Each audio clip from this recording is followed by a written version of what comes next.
बदला जा सकता है मित्रों। इतना ही नहीं मित्रों, दुनिया में पहली बार एक ऐसी यूनिवर्सिटी हमने शुरू की है जिसकी शायद आप भी कल्पना नहीं कर सकते। We are first in the world जिसने चिल्ड्रन यूनिवर्सिटी बनाई है, चिल्ड्रन यूनिवर्सिटी। और चिल्ड्रन यूनिवर्सिटी के पीछे सपना हमारा यह है कि मित्रों, आज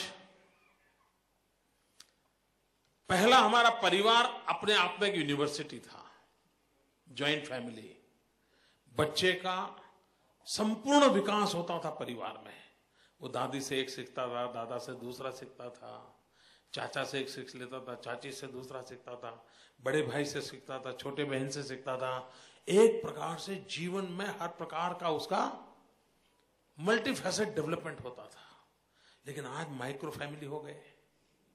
माइक्रो फैमिली में भी मां भी सुबह चली जाती है, बाप भी चला जाता है, बच्चा आया के पास होता है। क्या होगा मित्रों इनका? हालत यह है कि आज अगर आप 10 बच्चों को ले जाकर के खिलौनों की दुकान में खड़े करें और उनको कहो बच्चे खिलौना खरीदो, मैं विश्वास से कहता हूं 10 में से 8 बच्चे खिलौने के रूप में पिस्तौल खरीदना पसंद करते हैं, मशीन गन खरीदना पसंद। हम हमारे बच्चों को कहां ले जाएंगे? और इस स्थिति है तो हमें इन बच्चों के जीवन की और हमारा हिंदुस्तान का दृष्टिकोण क्या हो, हमारे बच्चे आधुनिक युग में कैसे बने, बदलते हुए विश्व में हिंदुस्तान का बच्चा किस प्रकार से टिक पाए। एक नई विधा की जरूरत है। उस विधा का चिंतन मनन करने के लिए गुजरात इज फर्स्ट स्टेट दुनिया में जिसने चिल्ड्रन यूनिवर्सिटी बनाई है। पीढ़ियों के लिए सोचते हैं, आने वाली पीढ़ियों के लिए सोचते हैं मित्रों। आज पूरे देश में ग्लोबल वार्मिंग की चर्चा है, दुनिया में चर्चा है। अब रोते बैठेंगे क्या? किसी ने साहस करना चाहिए मित्रों। और मैंने कहा अगर इरादा नेक है तो आपके साहस पर भी कोई शक नहीं करता है। मैं उत्तम उदाहरण गुजरात के अनुभव से बता सकता हूं।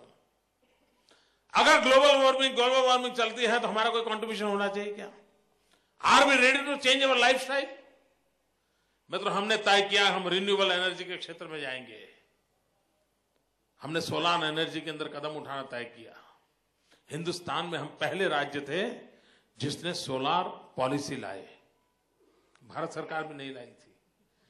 और बाजार में बिजली, कोयला हो, गैस हो, 3.5-4 रुपए में मिलती है। हम पॉलिसी लेके आए, हम 13 रुपए में बिजली खरीदेंगे। अब मुझे बताइए भैया, आज के इस युग में 3 रुपए 4 रुपए में बिजली मिलती हो और कोई ये हिम्मत करे कि अगर सोलार में आप आओगे तो हम 13 रुपए में बिजली लेने को तैयार हैं। आप कल्पना कर सकते हो करप्शन के कितने आरोप लग सकते हैं? क्या कुछ नहीं लग सकता है जी। और आमतौर तो राजनेता हिम्मत ही नहीं करेगा। मित्रों, मैंने किया। अगर मेरे मन में पवित्रता है तो मुझे क्या चिंता है? देश की भलाई के लिए मुझे करना पड़ेगा। और हमने की। परिणाम क्या हुआ? हमारी इस पॉलिसी को फुल स्टॉप कॉमा के साथ दिल्ली सरकार ने उठाया। लेकिन किया क्या?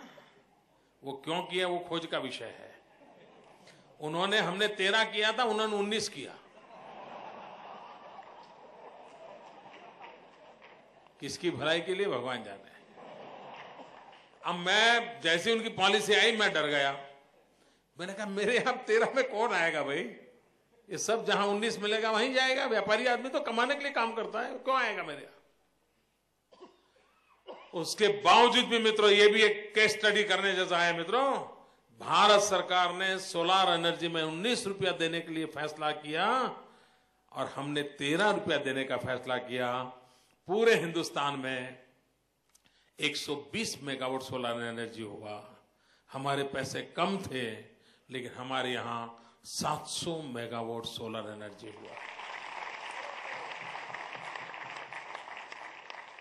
लेकिन हमने ये जो रिस्क लिया, ये साहस दिखाया, आलोचना होगी, आरोप होंगे, सब होगा, उसकी पूरी तैयारी के साथ किया।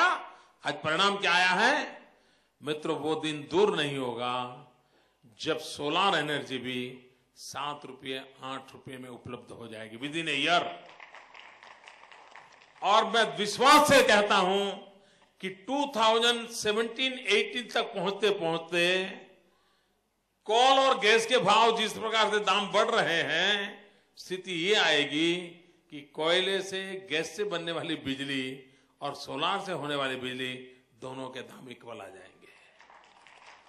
अगर गुजरात ने साहस न किया होता, आलोचना झेलने की हिम्मत न दिखाई होती, आरोपों को झेलने की हिम्मत न दिखाई होती, तो सोलार एनर्जी में इस प्रकार का ब्रेक थ्रू न होता। मित्रों, हमने देश का एक बहुत बड़ा कंट्रीब्यूशन किया है, बहुत बड़ा कंट्रीब्यूशन किया है।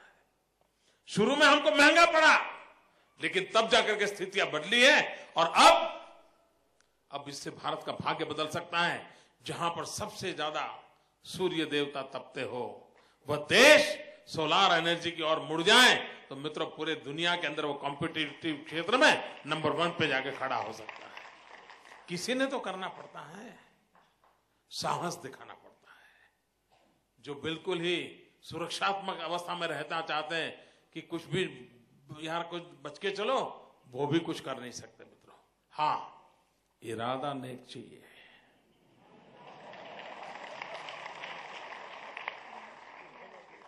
अगर नेक इरादा है तो लोग आपके साहस को भी स्वीकार करते हैं और एकाध बार गलती भी हो जाए तो भी लोग स्वीकार करते हैं। लोग बेईमानी स्वीकार नहीं करते हैं। भाइयों बहनों, मैं अनुभव के साथ विश्वास से कहता हूं कि इस देश में स्वराज्य संभव है। इस देश को जगत गुरु बनाने का सपना जिन जिन लोगों ने देखा है, उसको पूरा करने का सामर्थ्य 120 करोड़ देशवासियों में है। चीजें बदली जा सकती है, फाइल में लाइफ भरी जा सकती है और इच्छित परिणाम प्राप्त हो सकते हैं। मित्रों, फिर एक बार आज आप सबके बीच आने का अवसर मिला, मैं आपका आभारी हूं और अच्छा लगा मुझे भी अपने अनुभव की कुछ बातें आप सबके साथ बांटने का अवसर मिला। बहुत बहुत धन्यवाद।